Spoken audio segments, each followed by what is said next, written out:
Hello and welcome to the Curtis Podcast Network. I'm your host, Curtis Brown, and this is the 19th episode of this sports show. With me this week, as always, is Cullen, and we'll be breaking down the NFL, the latest hirings and firings, as well as the Super Bowl history behind everything that's going on. Quick shout out to Arcade Dreamer for the instrumental version of Dangerous from his debut album, Born in the Midnight. Available anywhere music can be listened to, Spotify, Apple, Amazon, etc. Follow him on Facebook and Instagram at Arcade Dreamer Official, Twitter at Arcade_Dreamer, YouTube at Arcade Dreamer, as well as Bandcamp, Arcade Dreamer.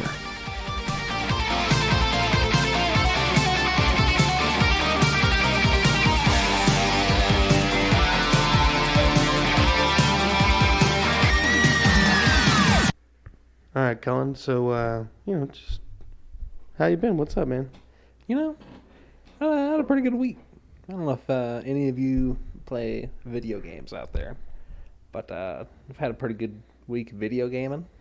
Girlfriend was out of town, so that's what I was doing. I was out here just like, you know what? I'm going to play a bunch of video games. I'm going to work, get off, podcast a little bit, video game. Yeah. That was fun. But at the same time, won a lot of games, lost some close games, hate losing close games. Everybody does. It's awful. But at the same time, I like it being closer than I don't like just getting blown out, though, either. You know what I mean? I'd rather make it close. Right. But at the same time, it just sucks that much more when you're like, oh, I really have a chance. And then it just, nope. Slips. Oh, no, trust me. I'm very aware of that feeling, Cullen. Having that happen. What are you saying? What are you talking about? Enlighten our listeners. Like 3 out of 4 games, Cullen will wax me. He'll be up by a lot, and I'll make it interesting as the game goes on, because I'll finally figure out what the heck he's doing, which is typically just the same play that he does every game, but I forget what's going on between games and his whole strategy, and then it takes me a second to be like, oh yeah. Don't get frustrated. Just realize what he's doing. And, it's basically the same scheme for me, because we're both creatures of habit. And then we find plays that work, and then we just smash them. Yep. And it sucks, but it's part of it. Cullen gets I just have better plays. He has hellacious luck is the better term. And plus, the new Madden sucks. I'm not afraid to say it. You could throw all the new modes in there all you want, but the gameplay has been the same since 2018. You're not wrong. The gameplay is pretty much the exact same, but there's different, the buttons, having to do that. It's just a little different. Yeah. But not any, they don't ever make big changes. No. And there are definite changes that need to be made. Just the amount of times I've had a football bounce off somebody, and then it's just bouncing on one dude's head for a minute as he goes out of bounds. Oh yeah, I hate that about it. But at the same time, I also understand to an extent, because there isn't a perfect game that I've played yet where there is just an excessive amount of movement going on, when you have 22 players that they're having to control at the same time, essentially. I haven't seen that work well. Either the graphics go bad, the game just kind of starts blurring. Yeah. Or it just certain figures will just start glitching. It happens in every game I've played. You're not wrong, but there definitely have been some games that weren't bad at all.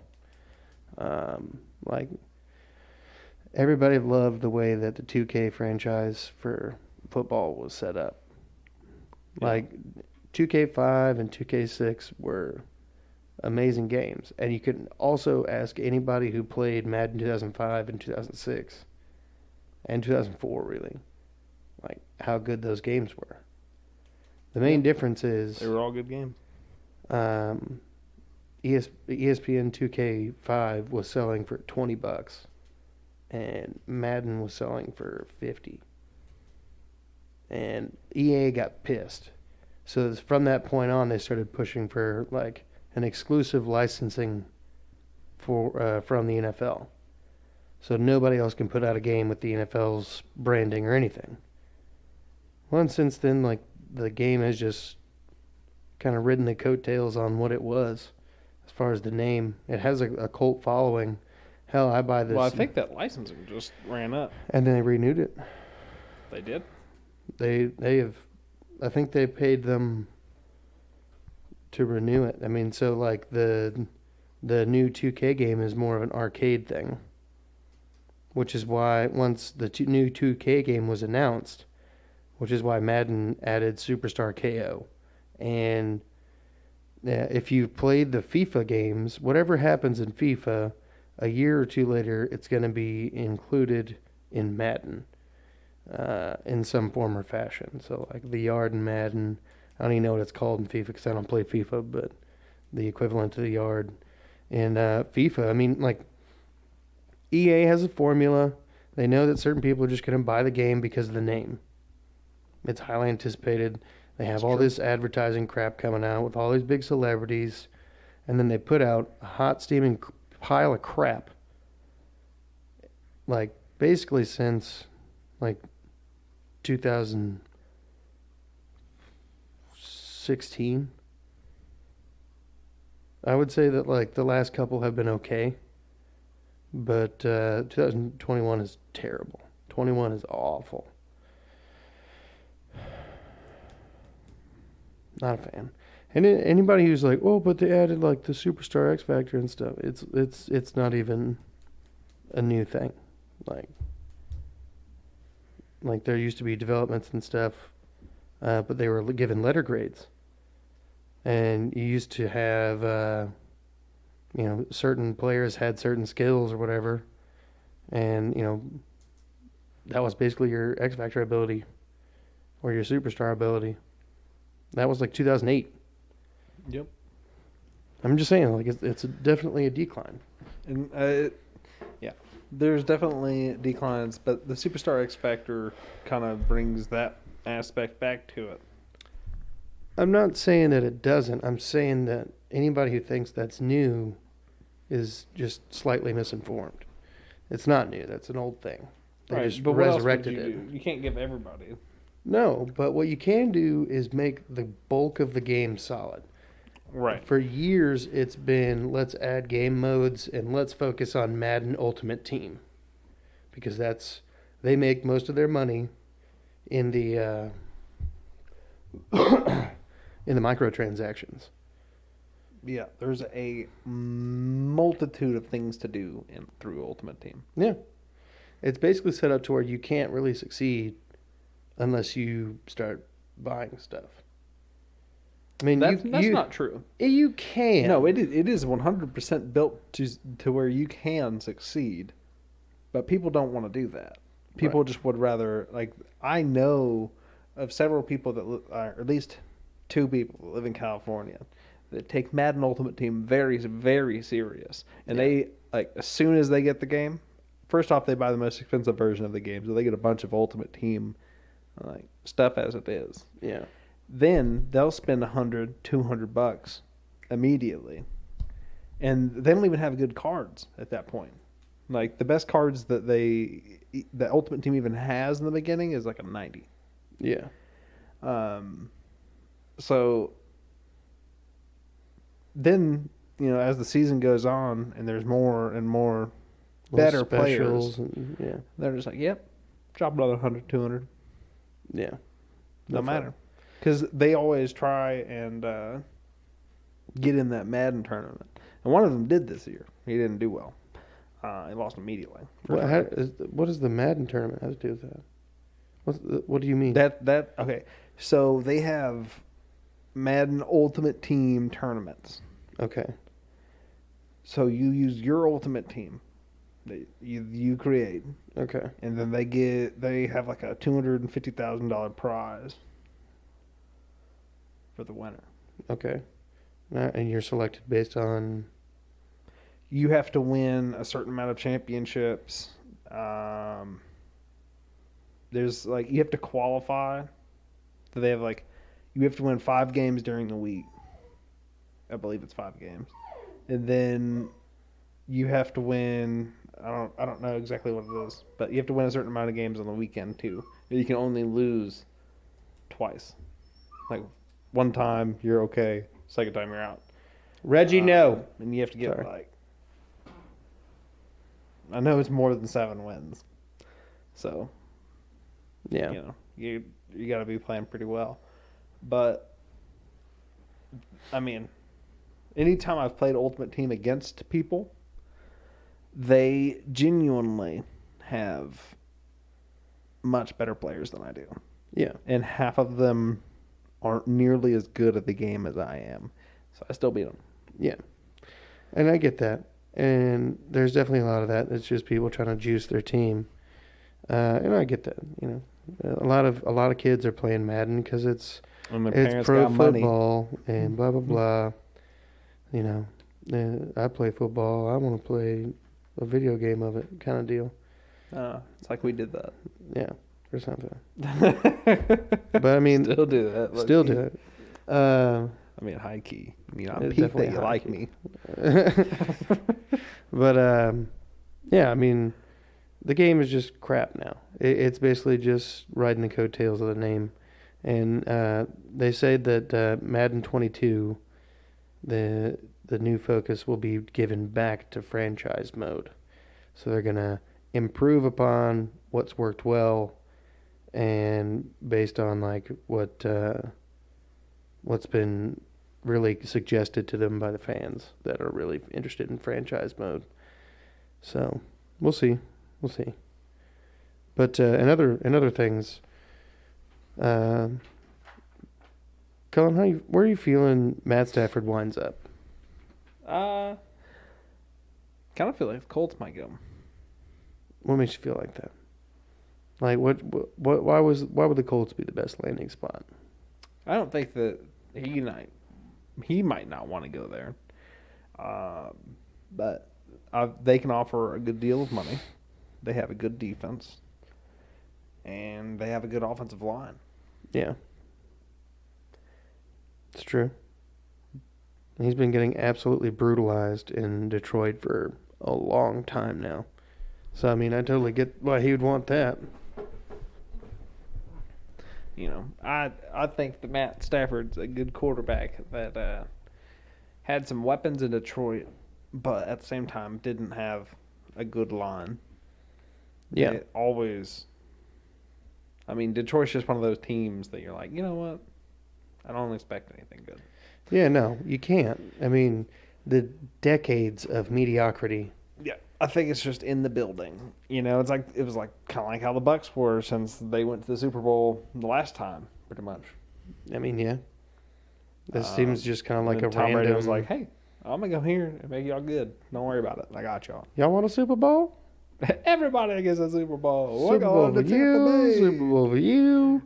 Where's the Super Bowl being hosted? I heard y'all like rings. I'm going to get y'all one. What's up, man? You a pirate? That's cool. I'll play for your team. I was just a Patriot. That's cool. Patriots, Pirates, same difference, you know.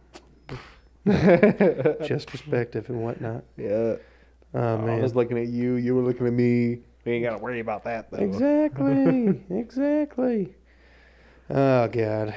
I really hope that I think he'll end up going to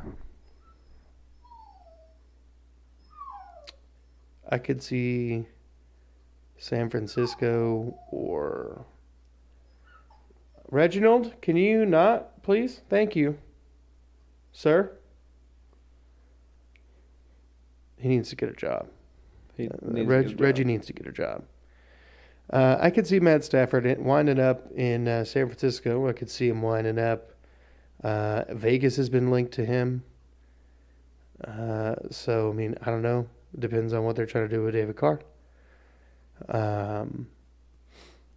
Speaking of which, the Texans are basically... all we're waiting on right now is Deshaun Watson to ask for a trade. He has not done that. But that's the way the media is making it seem, at least. You Yeah. So they're saying that it doesn't matter who they hire as the head coach, that it won't affect his decision that he wants out. So the Jersey curse continues. But furthering, Cullen, where do you think Deshaun Watson ends up? If he is to actually leave the Texans organization, I could see him going to the Raiders or maybe to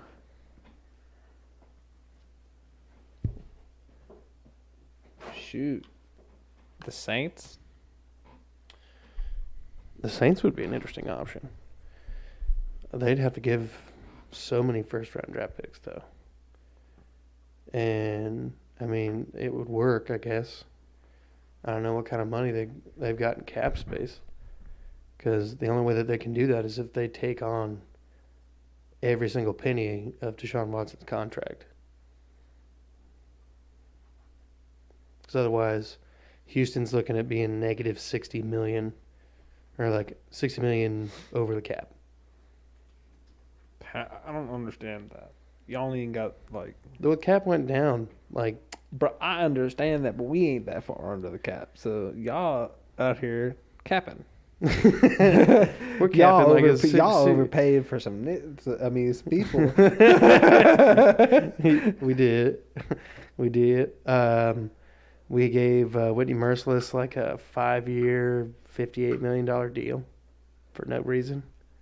Dude has not had a good season in a long time. They are expecting him to be traded. They owe a couple offensive linemen collectively like $15 million. J.J. Watts owed like $21 million or something. And he won out. Yeah, well, especially if Deshaun's leaving. Well, and at that point, I wouldn't want to stick around. No. Hell. Deshaun goes, you definitely rebuild. That's like if Peyton Manning wanted out after his rookie deal and got dealt and played for like, I don't know, the fucking Redskins for like the rest of his career. At least you don't have Bill O'Brien there. Because I feel like if Bill O'Brien was there and Deshaun Watson was like, oh, I won't play here, that man would have been like, okay, 3rd round pick. Look, give us a 3rd round pick. Bill O'Brien who did is not want to be GM. Who is the oldest? He did not want to be GM. Give me Ryan Fitzpatrick. They came to him. Give me a 3rd round pick and Ryan Fitzpatrick. The Dolphins. You know what? You just go ahead and throw us Tua. Sure. Take Tua. Well, what they're saying is whoever he goes to, you can expect a king's bounty, and then to take on his whole contract. Then 2 to 3 first-round draft picks, maybe a second-round draft pick, and a starting caliber player. And that's what they're saying for Deshaun Watson. Now, if that were to happen, that would be a pretty monumental move, especially. I doubt you get that much. I mean, dude. I mean, I get who it is, but at the same time, he's young, and to a team that has been terrible and needs a franchise guy, they might. But the thing about this is Deshaun Watson has a no-trade clause. So if the Texans organization is trying to shop him around and they accept a trade for somebody he doesn't want to go to, he can make it null and void. So regardless, they have to work together to find a team that's in a win now or like a long-term thing. That's why the Saints would be a good fit. That's Saints. It would be phenomenal. You could get a couple of players probably, and then they'd probably give you a 1st and a 2nd. I mean, but like they would have to also pay those players. Right, but you would get 2 players of like who would you on the Saints roster, starting caliber players, who would you send for Deshaun Watson, and what would you send? Like you're Sean Payton. I would send almost anything. I would trade Marshawn Lattimore.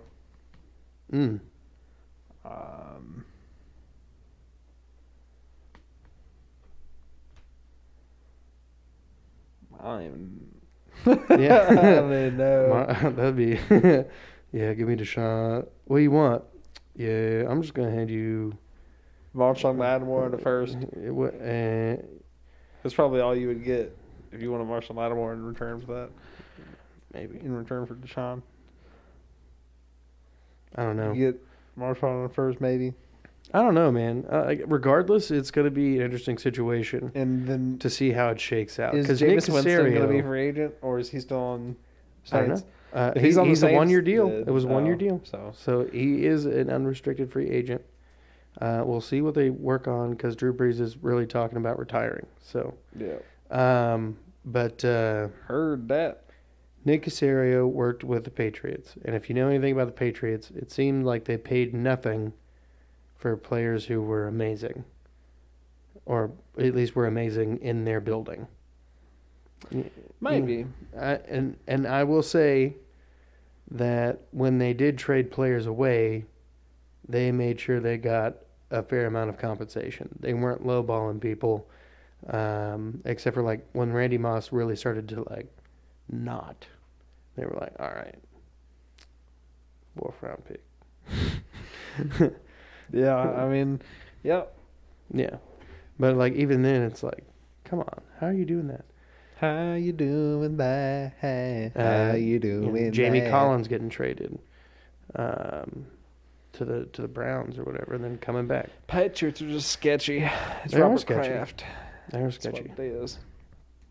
But the Texans are messing things up with Deshaun Watson literally just by trying to make everything Patriot South. Like they're bringing in a bunch of Patriot dudes, trying to bring in that whole mindset of what the Patriots are. And they're saying, oh, we're going to make it the Texans' way instead. It's like, why are you even using the same phrasing? You got fans out here. You got people inside the building that want to know that you're doing stuff different. Just because you slap a new label on a Mercury LeSabre and call it I don't know, something else, a Cougar, doesn't make it any more accurate. It's still a piece of crap car. All right? Cal McNair's the issue here, and Jack Easterby. Jack Easterby is also a former Patriots front office guy. Nick Caserio and Jack Easterby go back, and they're actually friends. This was part of the reason that Deshaun is unhappy, because it's just kind of further solidifying Cal McNair's efforts to do things like the Patriots. So, I mean, I get it. yeah, it sucks, man, because I really like that guy, and he really gave the Texans a chance to win every single game. And I doubt that we're going to find somebody anytime soon that's going to be on his level. It just depends what you get. Now, one thing that I think would be an interesting trade, what if... What if you trade now? What if you trade now, get the first pick, get Trevor Lawrence? I was thinking something different. What if it was more of they trade Deshaun Watson for Aaron Rodgers? That's not going to happen. Not going to trade A-Rod. He doesn't know what his future holds. His future is very uncertain. That's why they drafted the Love kid. And he's had a year to be under Aaron Rodgers, and he's the same age that Brett Favre was when they drafted him. So, I mean, yeah. Everybody knows that it's about that time. And it might not be this year, it might not be next year, but it's coming. He's 37. So, Right.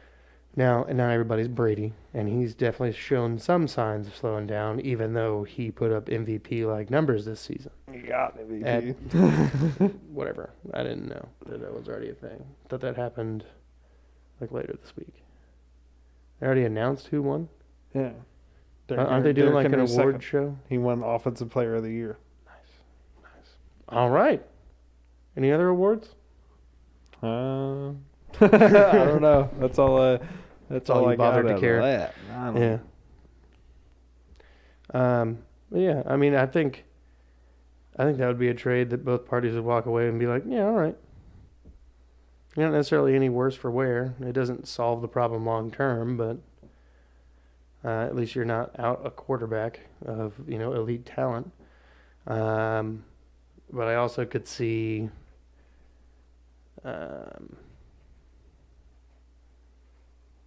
Oh, my bad. Derrick Henry did not get a second. Aaron Rodgers got first. Patrick Mahommes got second. Josh Allen got third. Derrick Henry got fourth. Show some running back some love. Come on. 2,000 yards. Now, if he does it again But Derrick next year. Henry did get Offensive Player of the Year. And then Aaron Rodgers. And then Stephon Diggs. Travis Kelce. And Patrick Mahomes. And Devontae Adams. Sixth. Makes sense, though. Defensive player of the year? Aaron Donald. Aaron? How did he do this season? Doesn't show stats. Does not show his stats. Just shows how many votes he got. The 37 votes he got first. With 35 votes, TJ Watt got second. With 14 votes, DeForest Buckner. Mm-hmm. With 11 votes, Kind of a drop off there. Myles Garrett. Mm. Who do you think's number 5? Give me a guess. Defensive Player of the Year, number 5. Brian Urlacher's cleats. I have no idea who. Khalil Mack. That makes sense. He had a pretty solid season. Pretty darn solid. Who won Offensive Rookie of the Year? Ooh. Herbert? Yes, sir. Hey. Okay, who got a second? No idea. Oh, come on. There was really only 2 people in the race. Another outstanding rookie. NFC.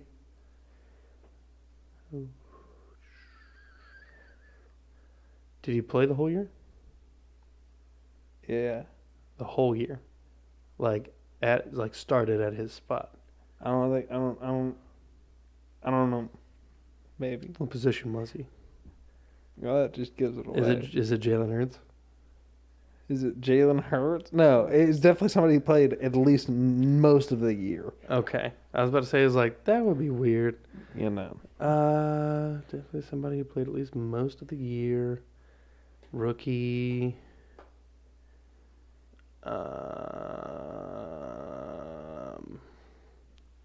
I got nothing, bro. Justin Jefferson. Yeah, he played all the games. I wasn't sure. I thought he was like That wouldn't Didn't have got, really You play. could have told me wide receiver, and I've been like, right in that. I don't even know. All right. Well, Joe Burrow got third, tied with Jonathan Taylor. I completely forgot Joe Burrow. Wow. Defensive Rookie of the Year. Who is it? Tell me who it is. Chase Young. Of course it is. Of course Exactly. it is. Chase freaking Young. Then we got Jeremy Chin. I don't even know who that is. Chin. Who does he play for? Is he a Patriot? I don't know. That It's sounds Jeremy like a Patriot Chin. name. It does. Antoine Winfield Jr. Oh, the Buccaneers safety. His dad played in the NFL for a Who long got time. Coach of the Year? Ba-na-na-na. Who got Coach of the Year? Yeah. Sean McDermott. He was in second. Interesting. Was it Andy Reid? No, it was not. Andy Reid was eighth. Matt LaFleur. He's third. Okay. Ooh.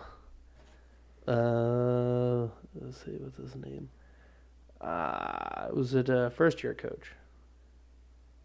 Yes or no? First-year head coach. Yes or no? I believe. Okay. Ugh. I have no idea who that would be. I'm just so blanking on who the first-year coach was from last year. Okay, no, he's not. He's not a first-year head coach. Okay.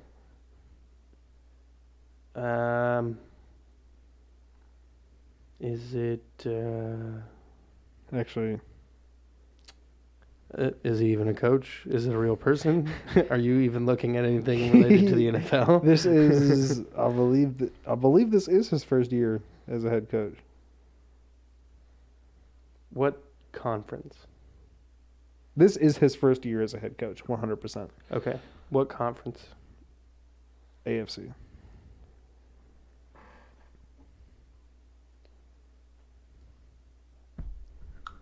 Brian Flores? No, it's the second year. He was fourth. Brian Flores is fourth. First year in the So you've AFC. got second, third, fourth, and eighth. Oh, okay. Well, all right. First year in the AFC. He's been an assistant coordinator. Zach Taylor? No. He was an assistant coordinator for the Vikings.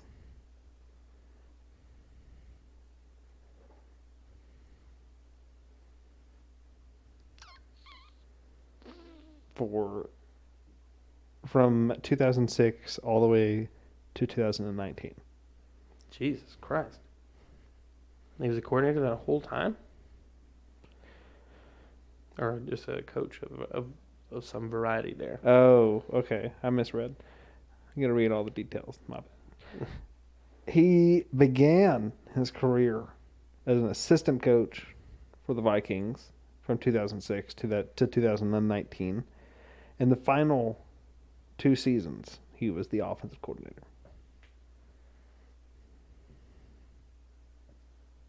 In the AFC.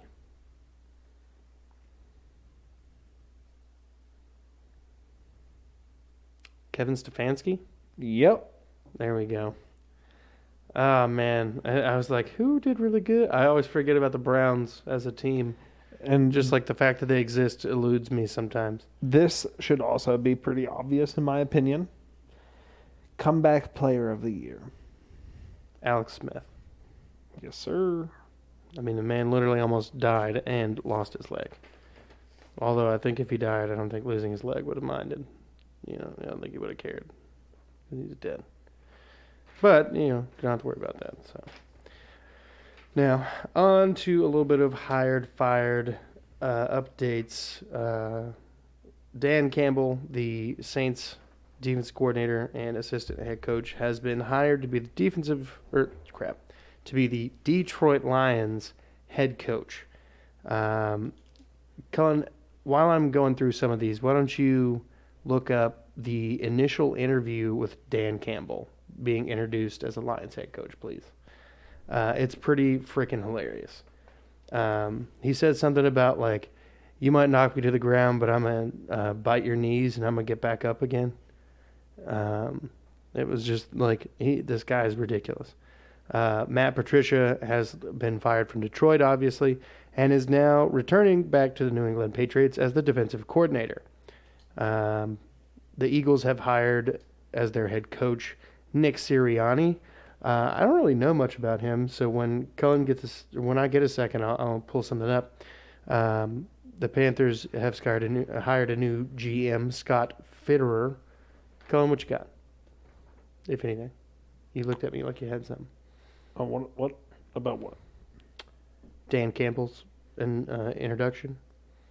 Lions was introduced today. Turn it up. Dan Campbell. We saw, Dan's a big, he's a big dude. He's a tight end. He's a mountainous individual. Rock solid individual. Last time we saw him was when he was the interim head coach in Miami. When all the craziness was going on in their offensive line room and the incognito stuff. right, and Joe Philbin lost his job, and Campbell took over, and he was, very aggressive, Just talking in a way that just the football mentality and just putting it all out there. He is the poster boy for football guy. Right. Is that it? Like Does if it say Barstool the could introduction create a of head Dan coach, it would be Campbell Dan as the Campbell. Lions head coach? So you figure now that he's the HC. Because it sounds like Rich Eisen talking about Dan Campbell. Rich Eisen. I mean, I like Rich Eisen as much as the next guy. But. All right, we're not going to listen to that. We're going to listen to Dan Campbell himself. Bad. Because I felt like I knew this community. I played here. All right. Here's what I know. Just as an overall philosophy, you're going to say, well, what's this team going to be? What's it not going to be? Here's what I know. All right. I know that Detroit's made up of great people. Some really good people. All right. This community is strong. This place has been kicked. It's been battered. It's been bruised. And I can sit up here and give you coach speak all day long. I can give you, hey, we're going to win this many games. I can't. None of that matters, and you guys don't want to hear it anyway. You've had enough of that. So excuse my language. All right. Here's what I do know is that this team is going to take on the identity of this city. All right. And this city's been down, and it found a way to get up. All right. It's found a way to overcome adversity. All right. And so this team's going to be built on, we're going to kick you in the teeth. All right, and when you punch us back, we're going to smile at you. And when you knock us down, we're going to get up. And on the way up, we're going to bite a kneecap off, all right? And we're going to stand up. And then it's going to take 2 more shots to knock us down, all right? And on the way up, we're going to take your other kneecap, and we're going to get up. And then it's going to take 3 shots to get us down. And when we do, we're going to take another hunk out of you. Before long, we're going to be the last one standing, all right? That's going to be the mentality, all right? And we're going to learn that any loss that we take, we're going to make sure we feel the full pain of it and not go numb to it and learn from it and not to want to taste it again. All right, we're going to be competitive every game. I can't sit up here and guarantee wins and losses, and I just can't do it. But I'll guarantee you this, man, these guys are going to fight, and they're going to scratch and claw, and they're going to be something this city's proud of because they're going to take on the identity of this city. All right, the ones that have to learn, man, it ain't always going to be roses up here. Everything's going to be, the way that we all want it to be and look perfect. But I know this, man, we're going to fight. We're going to scratch. And we're going to claw. And I know the good teams find a way to get it done. And if somebody goes down, the next one steps up, and he's expected to produce enough to help those guys next to him win. These guys are going to learn to play together, play for one another. I'm not going to ask these guys to do anything that I've never had to do or never been ask somebody else to do, or for that matter, as coaches. I'm going to find the right staff. I'm going to find a staff that's not loaded with just a bunch of people that look good on paper. Man, I am scouring, I was going to say the country, but even beyond the country, if you will. I'm looking for the best coaches I can find for the best spots. All right, there's great coaches out there. You just got to find them. But I want exactly what I said earlier about what Sean's comment was about, man, hey, look, you're looking for compatibility. Here's the other thing that Sean always used to say when it came to the roster, but it comes with the people around you as well. And that is, it's not about the best 53, it's about the right 53. And I think that way as a staff. All right. This opportunity was given to me from Rod and Sheila and then the Ford family, Mrs. Ford, all right, Martha. I think we get the idea here. Elizabeth. So the guy's got a certain kind of attitude with him. Everybody on the radio has just been like, "Oh, Dan's the man." Dude is huge. Dude is a very tall man. He's got a deep voice. Yeah, he sure does. It almost sounded like one of those hostage videos. Oh, so did he attack me? Not hostage, but like witness protection. There you go. Can you just figure out who Nick Sirianni is while I continue listing on? The Falcons have hired new general manager Terry Fontenot. The Washington football team has hired Martin Mayhew as their new GM. The Jaguars, Trent Baalke is the new GM. The Bears have promoted defensive coordinator Sean Desai to defensive coordinator. The Lions have promoted Aaron Glenn, former NFL cornerback, now former coach of the defensive backs for the Lions, is now the defensive coordinator. The Las Vegas Raiders have hired former Jaguars head coach Gus Bradley to be their defensive coordinator. The Jags have also hired Darrell Bevell as their OC and Joe Cullen as their defensive coordinator, joining Urban Meyer and what seems to be a pretty decent staff. The Rams have hired Raheem Morris to take over as, what's his name? Braden Staley goes over to be the head coach of the Chargers. And then in Atlanta, Arthur Smith is bringing down some old Tennessee names. Dean Pease is going to be the defensive coordinator, and Dave Ragone will be the OC.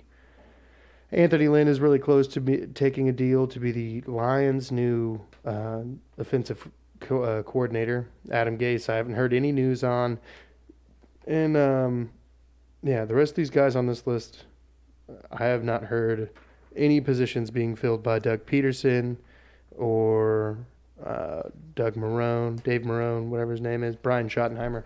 Haven't heard anything about that yet. So, to be determined. Nick Sirianni. Yes.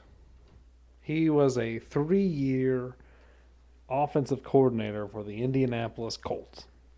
Okay. So, he's a disciple of Frank Reich. Correct. Okay. Interesting.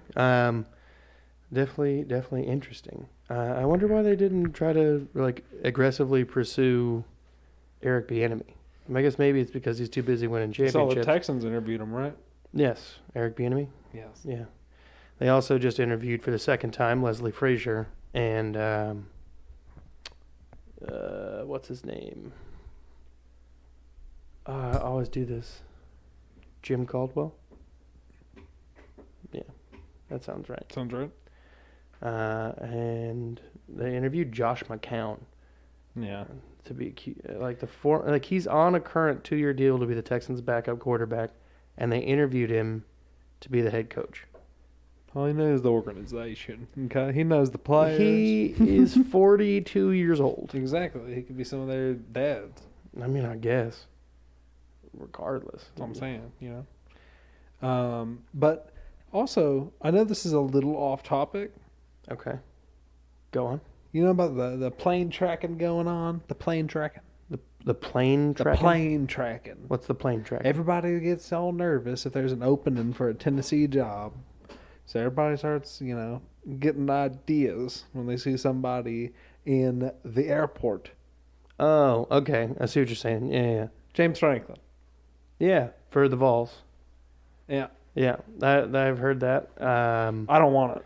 Why? Why would you not want James Franklin? I don't want to see him in orange. I guess. He was a Vanderbilt coach. He should always never be a Tennessee coach. I mean, I hear you, but unless you're just an assistant coach over there, nope. Yeah. If you're a head coach, I don't want you. Yeah. Now, he's the only one that in recent years that's been able to make them win. So, that's cool. But at the same time, yeah, he has not done anything led them to two great consecutive, though. First time in their school's history, 2 consecutive 9-win seasons. Yeah. And then they're like, hey, by the way, you're fired. We can't pay you because you want to do too much to our school, including make our stadium bigger. And we're not about it. Yeah. Vanderbilt has squandered opportunities, but we don't have to let the mistakes of the highly educated, for those who don't know, I just did air quotes, highly educated, we could take advantage of their stupidity, okay? The guy was a winner. He's proven to be an elite coach at Penn State. He's not. He's a winning coach. He did not do well this year. What was their record? Look it up right now, because they were at one point ranked at top 10. I don't know. Maybe they did well this year, but We'll see. Good golly, you're just gonna scream at me right here on live, goddamn. I just feel like you're like I just don't want that, man. Look, I hear you. Some of the other options, though, I'm not super crazy about. There's also been the rumor mill about Jeff Fisher's wanting to take a college head coaching position. And because of his already, blatant Tennessee ties, they're saying Jeff Fisher might be a good fit. And And then Lane Kiffin, they're saying that that's not going to happen. They said look for it to be somebody you probably never heard of. That's the only thing that I've really heard of as far as the latest updates with the Vols. What you got over there? You got anything? Nay? Colin? Penn State went 4-5. Okay. So not great. Not great. Did they play a bowl game? Because I feel like playing a 9-game season is kind of awkward. What conference is that? Big Ten?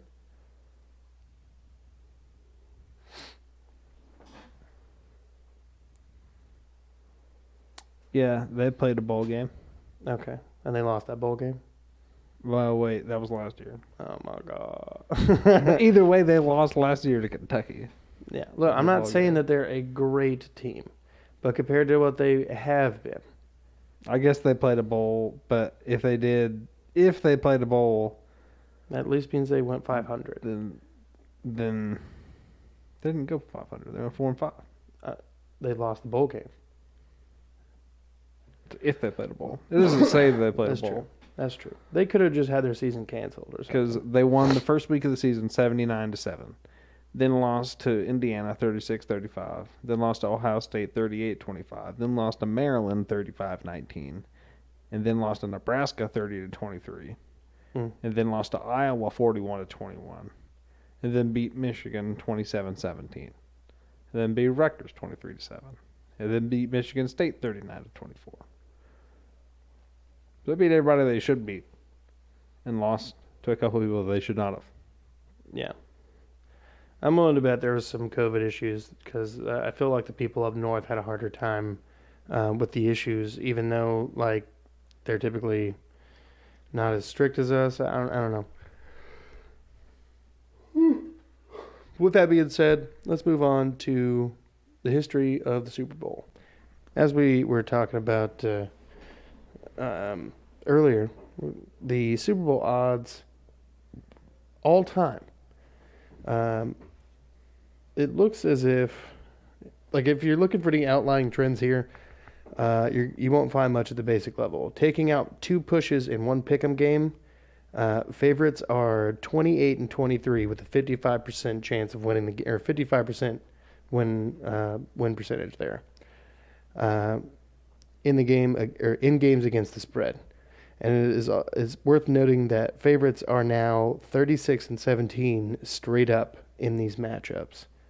The over-under is split almost exactly down the middle, with 27 games going over the total and 26 staying under. Super Bowl I had no over-under odds posted, but one would have to assume that it would have gone over with 45 points scored. This doesn't come as much of a surprise as these 50-50 splits are similar to what you'll see in the regular season NFL games throughout history. But with that being said, so like over the last 20 years, the favorites have gone 11, 9, and there's been one pick'em. And then, right now the Chiefs are favored by 3. So, I mean, like, there's really not even a whole, a lot. Like, there's not a lot of separation here. As far as, there's not, like, anything discernible that you can be like, the Super Bowl just trends to do this every time. With the possible exception of, and I read an article earlier about how sometimes the jersey has a trend to it, and maybe that'll help some people. But as far as everything goes, so I'm not going to read all these here to you, but the Rams were favored by 7 going into the game against the Titans, and they won by 7, so they pushed.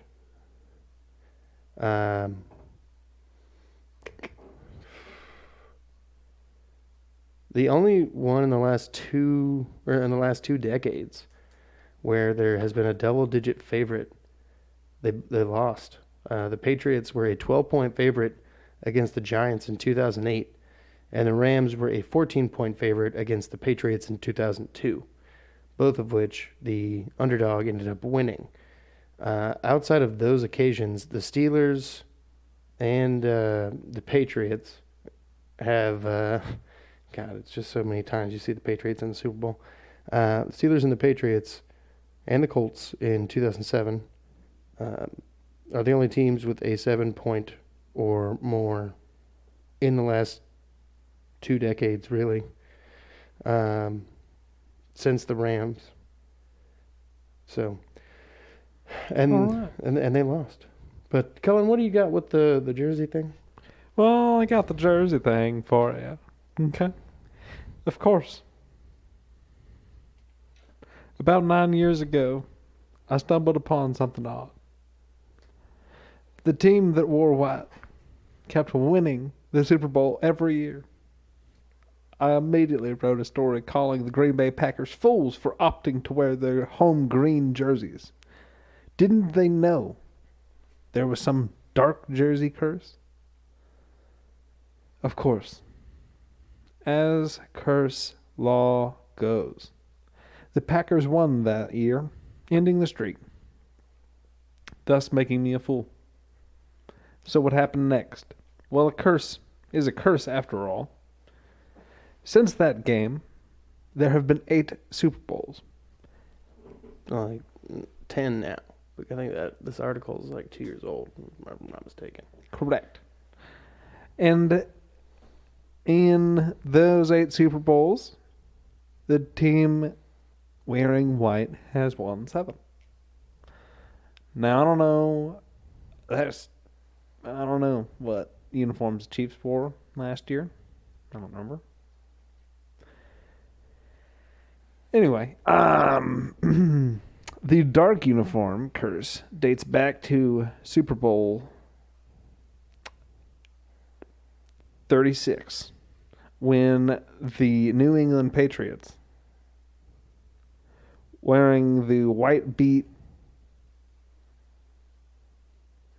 the Philadelphia Eagles in that sort of greenish uniform they wear. With the Pats winning it that year, ended a 3-game losing streak for teams wearing white. The Chiefs are wearing red. They wore red last year, but they're wearing white this year. Yeah.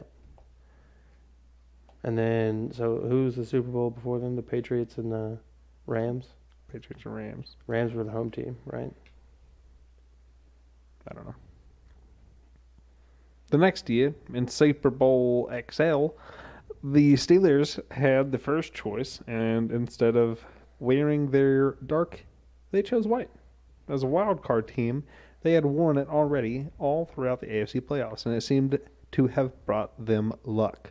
Patriots wore white in 2019. There we go. So we have 8 in the past 10 years. Yeah. And then if you look at it broader, he was saying that the last 9 teams prior to the Packers in 2010. So, was that 19 of the last 21? Last 20? No, 17 of the last 20? Math.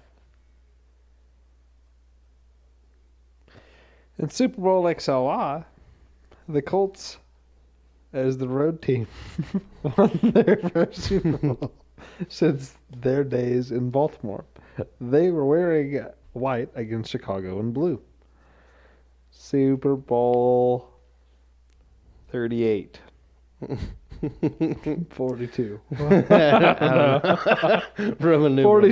42. That's what we're going with. Saw the Pats, who started the white uniform streak, return to the big game. For some silly reason, they chose to wear blue. And their dreams of an undefeated season were history. The New York Giants won it in white. Yeah. At Super Bowl 30.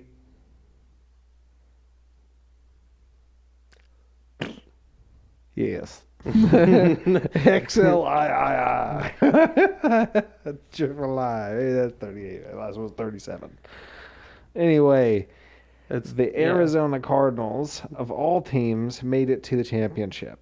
They had Adrian James that year. I had bought him and Troy Polamalu at the store before that season started. I remember that. I remember that little figurines. It was dope. Cardinals of all teams made this championship. They were just happy to be there. So they chose red. And yes, they lost to the Steelers, who again wore white. Super Bowl XLIV brought New Orleans their first and only Super Bowl championship. The Colts chose blue. The Colts chose a loss. New Orleans wins white, bringing the streak to now 6 in a row. Here's where I started to muck things up. Super Bowl XLV was held just a few days later. It's got to be 35. Because L is 40, right? But No, maybe it's 45. maybe it's 45. Yeah, because L is 50. It was 10 years ago, so. Yeah. All right, 45. Math is fun, folks. Stay in school. Anyways, Green Bay chose green. Pittsburgh was in their whites, which had worked for them twice already during this run, and naturally, the Packers won. Good job, everyone. At Super Bowl 46, the Giants and Patriots, again, they meet, facing each other for the second time, trying to give the Patriots another underdog whooping. Whoop it. And guess what? It happened. The Patriots chose blue. So what do you think happened? They lost. L-O-S-T. That was the Mario Manningham catch on the sidelines and some other stuff. Man, they out That here was a just crazy like, one. nope, can't. You chose what color? Mhm. Okay. For Super Nope. Bowl 48, the San Francisco 49ers opted to go with their home reds. What could go wrong? Well, they lost, of course. Baltimore wins it in white. The Denver Broncos chose orange at Super Bowl 48, which was doubly bad because the Broncos had already been smoked while wearing orange at the Super Bowl 3 times prior. You'll never guess what happened. They got smoked. Seattle wins their first Super Bowl, and they did it wearing white. Wait. By this point, you'd think teams would learn. But at Super Bowl 49?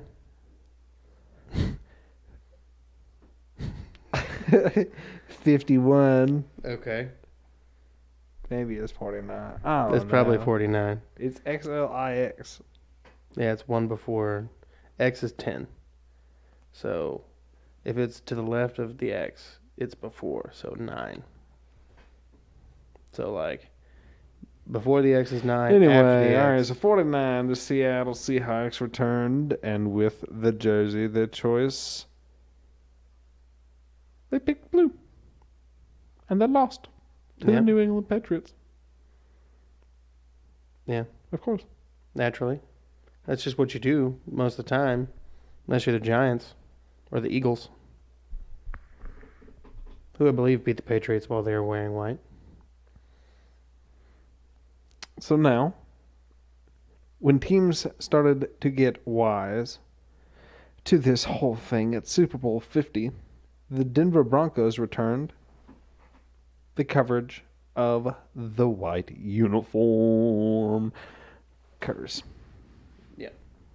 Was getting annoyed, not to mention their own orange jersey problems. Denver chose to wear white, forcing the Carolina Panthers to wear black. Denver won. Strategy, folks. Strategery. This is what we're talking about, okay? Sports ball.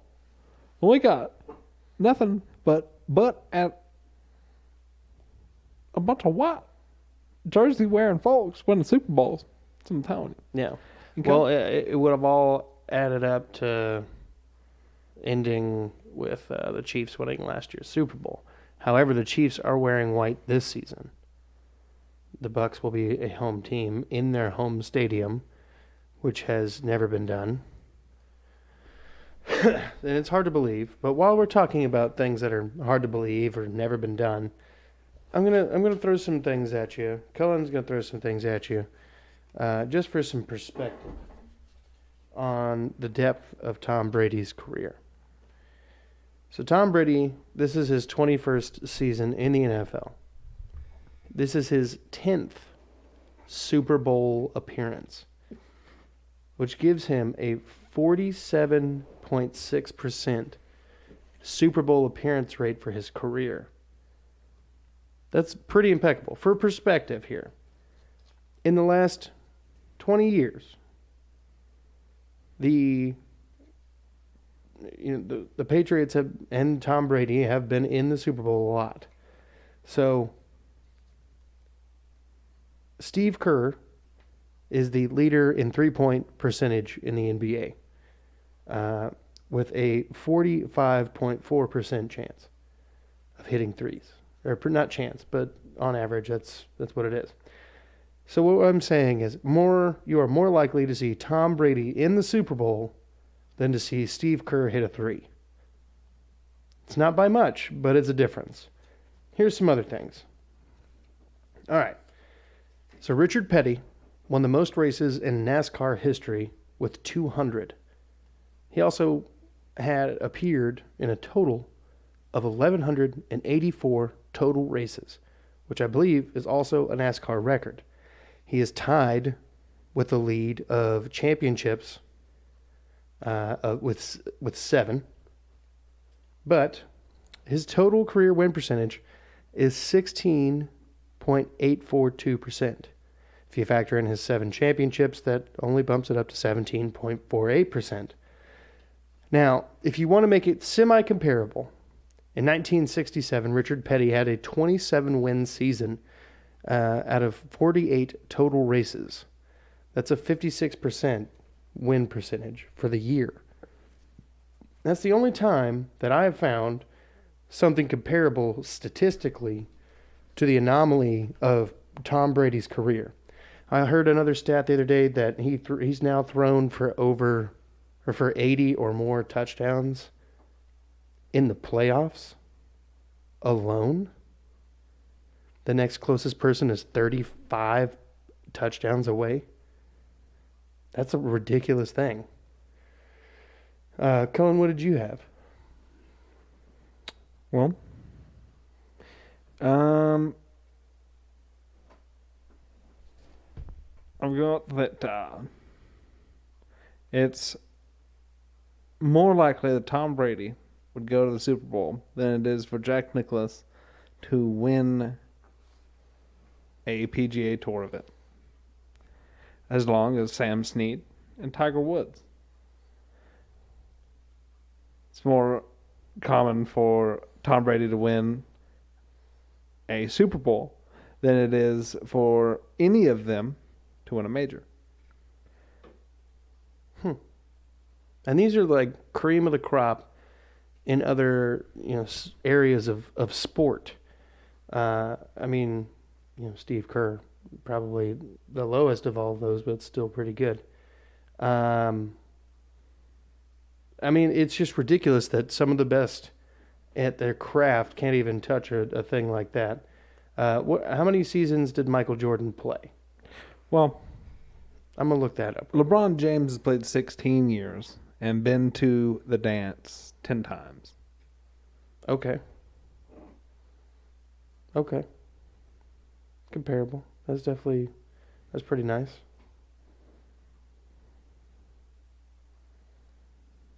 I mean, props to that, LeBron. That's damn hard to do.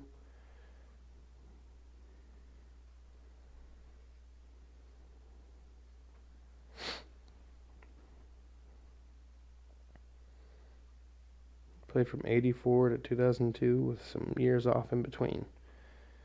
Right. But baseball. Yeah. Yeah. Let's see how total. If they just get a... He's 57 years old. I did not know he's that old.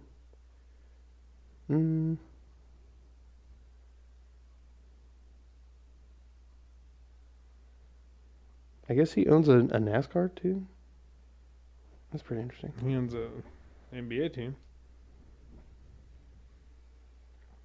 No, he also owns like a Cup Series NASCAR team. I don't know about it. Probably owns a lot of stuff. Yeah, he's Michael Jordan. He's Yeah. a genius. And, And an idiot at the same time. He was a 14-time All-Star, I can tell you that. Let's see. Just tell me how many fucking years he played. Like, that's what I want to know. Like, total number of years. You're giving me what years he was active. That's not what I need.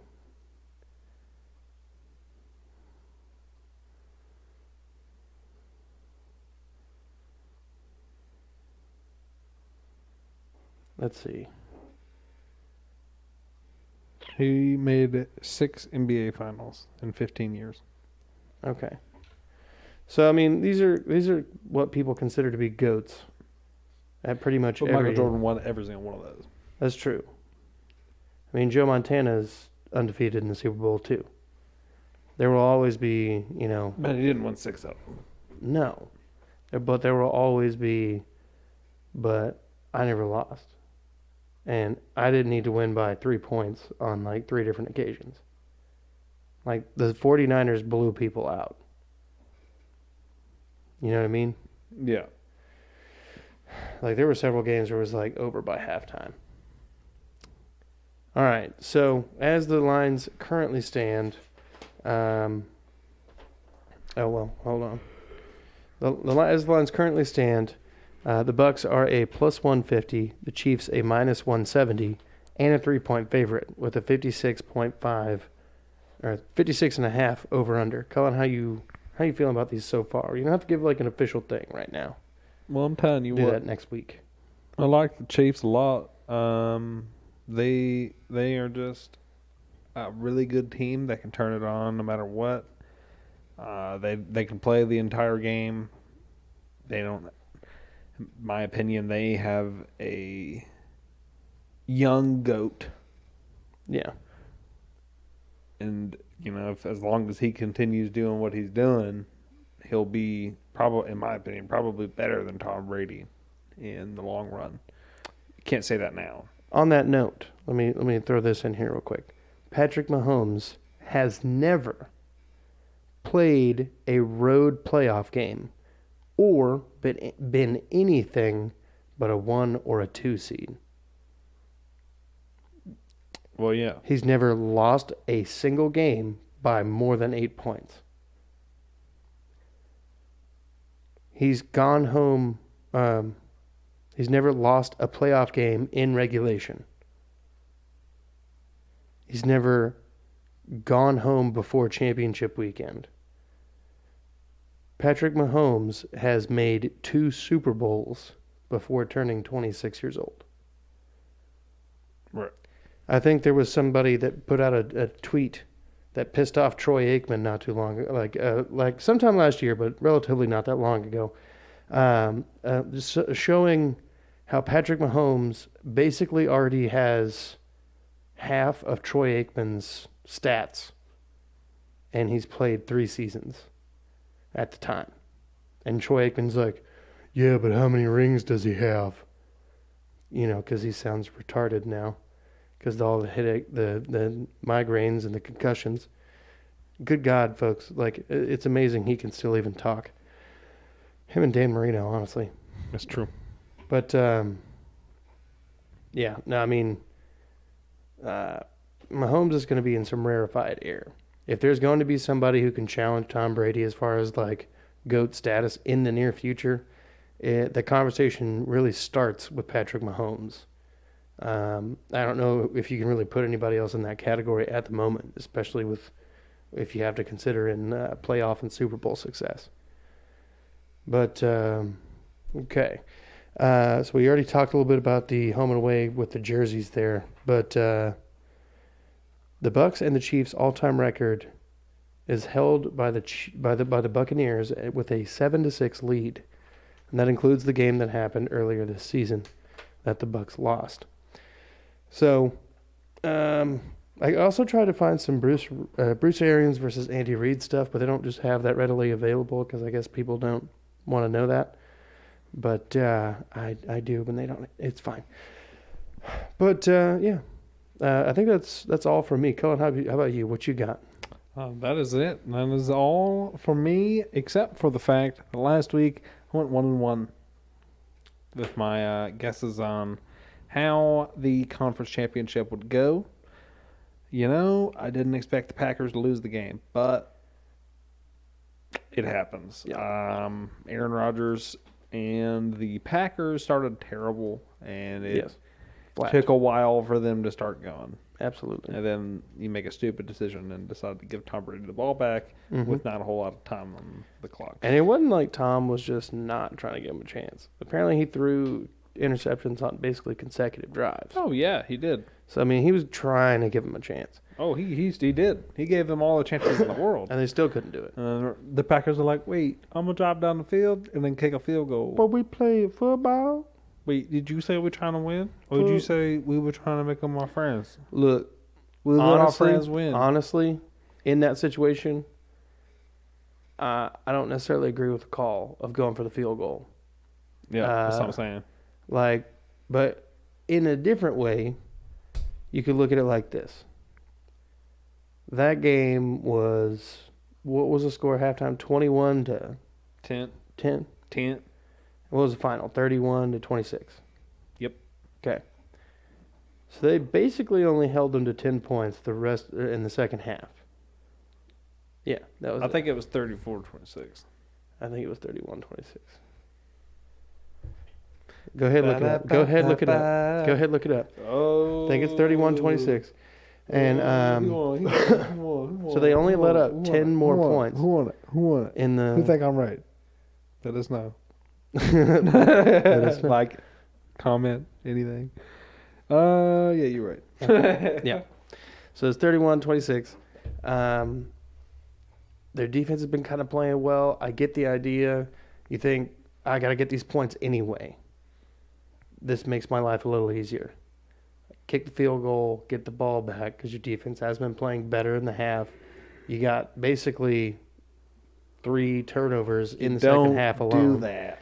It's not a great move, but it's an analytics move. Okay, but if you're doing it all year and it's working out. But it wasn't in the game. But it doesn't matter. It kind of does. No, analytics also say if you got another attempt, you have a better chance. Yeah, that's the whole. They were trying to save themselves time, but go ahead and get in that 3. Yeah, and that they ended up losing by what, 5? That means all they had to do is drive down the field and score. exactly. All eyes they're already down the field. Look, I hear you, Brad, they should have just went for it. Just like the Titans should have just went for it against the Ravens. I mean, yeah, but It's all in the past. It's super easy to live like this in hindsight, but I think I agree with the call. Just to a degree that their defense was playing better. Ripped apart. Absolutely. Matt LaFleur is not a defensive-minded coach, As soon as Vrabel did this, I was like, bro. Oh, Vrabel. I was like, bro. Yeah. Bro. Like, Bro. it wasn't even the fact of like, oh, maybe this might be a good idea. It was just like immediately like, do you not realize that our defense has been the biggest problem all year? Yeah. And then the Packers are just like, oh wait, our defense is the best, but they didn't have the best defense. No. Way too much faith. That's what I'm saying. But at the same time, the second half, if your offense they has been adjusted winning well. games, why are you trying to go away from that? I'm That's all not saying that they were trying to go away from that. They it. were. That's what he proved it. He proved it. He was like, you know what? I think my defense could do it. Okay. Why would you think that? That is my question. They have 31 points for a reason. They can move the ball against your defense. But they hadn't in the last 2 quarters. Significantly. Bro, They scored a touchdown, if I'm not mistaken. they had been moving the ball. They scored a touchdown in the just- second half. Tom Brady just kept Hold up. throwing the ball.